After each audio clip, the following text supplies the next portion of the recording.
Money and consolidating debt. Debt consolidation is a means of simplifying payments of debts. It is a method wherein you pay all your debts using one single loan. On the other hand, it may extend your repayment time. It would also mean an increase on your finance charges. Refinancing is one option to lower interest rates. Let us take a peek on the advantages and the disadvantages of debt consolidation. As its plus points, it requires only one monthly payment rather than numerous. This simplifies bill paying. It assures also that the bill is paid on time. When it comes to interest, it may also have lower interests than other debts. As its minuses, reduction in the monthly payment may tempt you to take on more debt. What's worse is that you may lose your home if you take out a mortgage to pay off unsecured debt. A well-chosen consolidation plan is necessary so that it will not push you to a deeper pool of debts. There are certain means to get money for debt consolidation.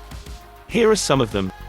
Borrow money from yourself, money from your savings accounts, certificate of deposits, CDs, stocks, bonds, or retirement could be of use or consolidating debts. It just takes risks because this amount may serve as your emergency fund. You may need it anytime soon. Borrow from family and friends. It sounds easy to borrow from this group of people, but not paying the said amount properly or just being on time will ruin the relationship. Pawn shops, it can give money instantly but only 30 to 50% of the real price of an item. Life insurance, loan account or home equity loan are also means of money for debt consolidation, but they pose disadvantages.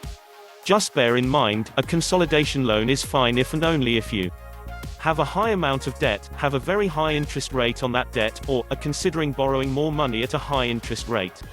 If you are not committed to repay the debt, you are tempted to use freed up money to have more debt, or you are risky enough to lose your own car, debt consolidation is not a good idea in any side of the spectrum.